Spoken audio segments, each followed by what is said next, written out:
D'ici quelques heures, je me barre en vacances et je me suis dit que pour fêter ça, en fait ça faisait super longtemps qu'on n'avait pas fait une foire aux questions, donc je vous ai demandé de me poser des questions sur Instagram. J'en ai sélectionné que quelques-unes, mais en soi, j'ai choisi celle où j'avais quelque chose à dire et celle où potentiellement ça pourrait vous être utile, ou au moins j'allais pouvoir vous tenir au courant de qu'est-ce qu'il se passe avec moi. Commençons sans plus attendre avec la première question. On aimerait te voir dans plus de courts-métrages sur YouTube, c'est pour quand? Ah bah, ça dépend pas de moi, mais plus des rôles qu'on pourrait me proposer.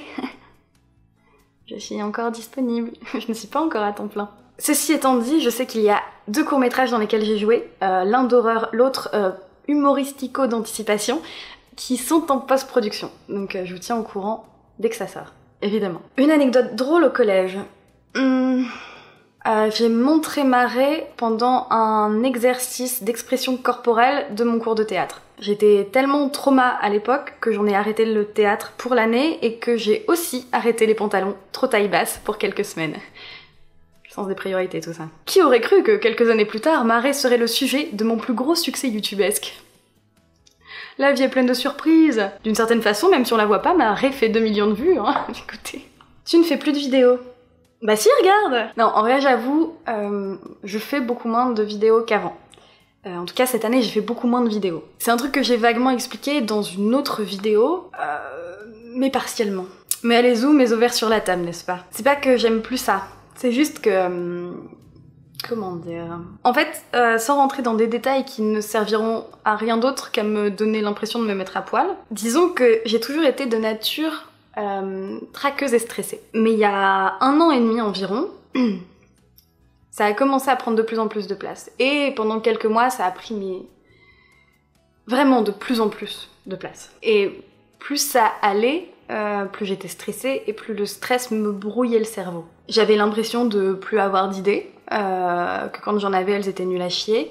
J'avais l'impression de plus avoir de force. Et parfois, j'arrivais quand même à écrire et tourner du contenu, mais le fait de voir ma tête au montage, soit ça me dégoûtait, soit ça me paniquait. Donc oui, il y a carrément des vidéos que j'ai tournées sans réussir à les sortir. J'arrivais pas à les sortir ou à les monter parce que je supportais pas forcément mon image, et j'avais l'impression que mes propos étaient vains, inutiles quoi. En gros, j'avais plus de recul. J'ai l'habitude de dire quand j'angoisse que j'ai la rate au courbouillon. Parce que l'expression me fait rire. Là, ma rate, clairement, non seulement elle avait bu tout le bouillon, mais elle commençait à attaquer la casserole, quoi. Mais aujourd'hui, ça va, de mieux en mieux, parce que, déjà, j'ai compris que c'était de l'anxiété, et qu'à partir du moment où on arrive à mettre un mot sur quelque chose qui nous fait pas du bien, ça nous aide à trouver des clés pour guérir le machin, quoi. On peut apprendre à le gérer. Donc voilà, j'apprends. Quel projet à venir? Quelle est ton envie pour ton futur? Veux-tu faire des vidéos YouTube, court-métrage, production, actrice? En fait, ça fait des mois que je fourmille d'idées. Et de roues aussi, visiblement. J'ai plein de pistes, j'ai plein d'idées. Maintenant, il faut que j'arrive avec ce matériau-là à canaliser tout ça et à prioriser et à en mener 2 ou 3 à terme. Parce que sinon c'est comme des gestations, mais c'est comme si j'étais éternellement enceinte mais que j'accouchais jamais. Au bout d'un moment t'imploses quoi, enfin...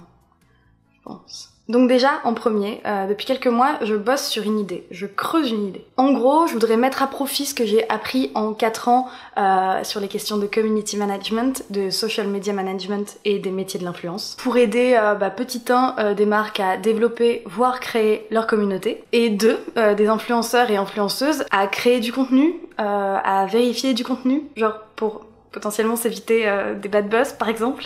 Ça ne se dit plus bad buzz, mais vous voyez...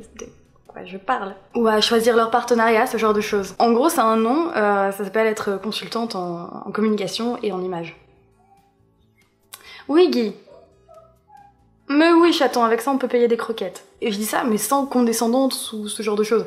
Je connais le métier d'influenceur, je sais le boulot que ça demande. Et parfois, en fait, je vois des gens dont j'aime beaucoup le travail ou l'énergie se retrouver dans des situations ultra délicates parce qu'ils se sont retrouvés... ils avaient pas assez le temps pour faire suffisamment de recherches, ou alors ils manquent d'expérience, ou ils sont juste jeunes, ce qui est une très bonne chose, mais parfois il faut se canaliser quoi. Et en fait, en se retrouvant dans ces situations délicates, le truc c'est que le plus souvent, tout le temps même, ça part d'une très bonne intention, et ces gens-là se prennent une volée de bois vert et ça me fait mal, mon petit cœur. Et c'est dommage pour eux, déjà, parce que le bois vert, ça fait plaisir à personne.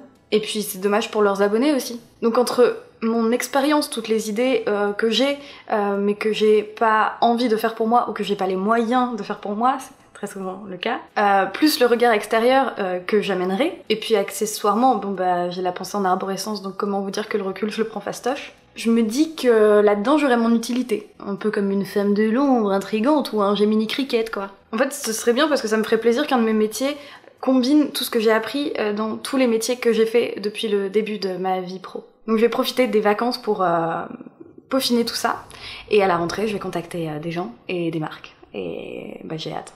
En parallèle j'ai toujours un œil sur les jobs à temps plein. Parce que je suis en train de manger des voitures peut-être, mais en fait c'est cohérent dans le sens où c'est exactement pour les mêmes raisons, c'est mettre à profit les connaissances que j'ai acquises pendant les 4 dernières années, au profit d'une entreprise qui correspond aux valeurs que j'ai, et puis je crois que j'aimerais bien refaire partie d'une équipe. Je crois que je suis prête à le faire. Je sais que je suis prête à le faire. Alors attention, ça veut pas dire que j'arrêterai tout ce qui est vidéo, freelancerie et création. Hein. Comme le veut l'expression, qui peut le plus, peut le plus.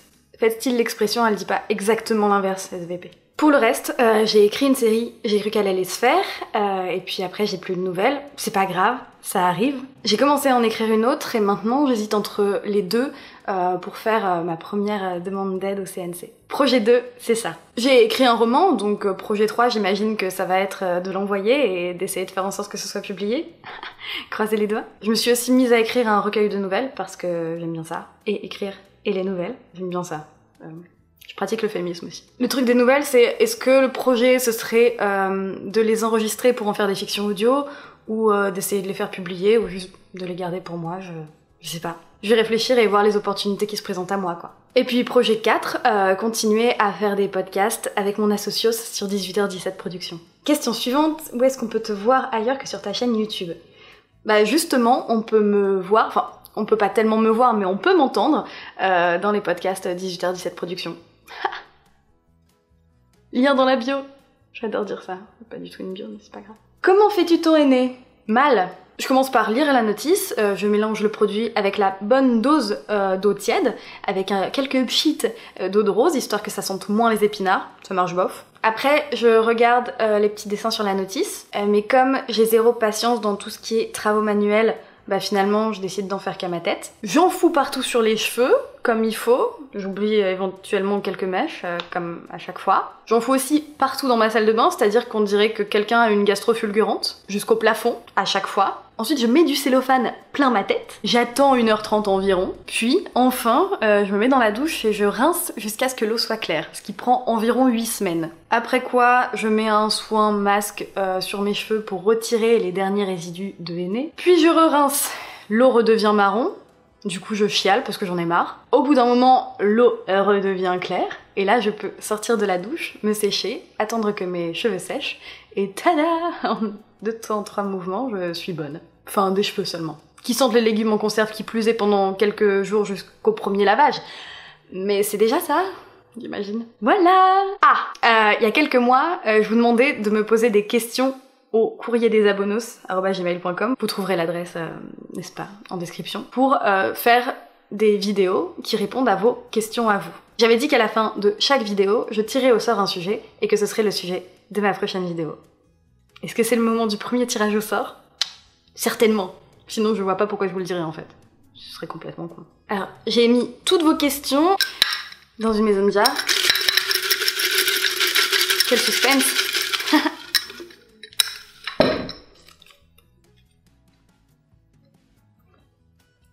La prochaine vidéo traitera de l'auto-sabotage. Je vous le prouve.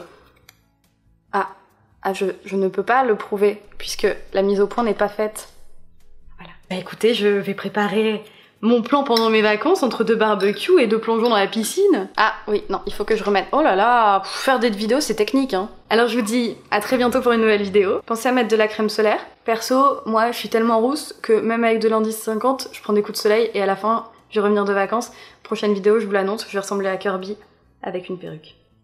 Trop hâte. Bisous!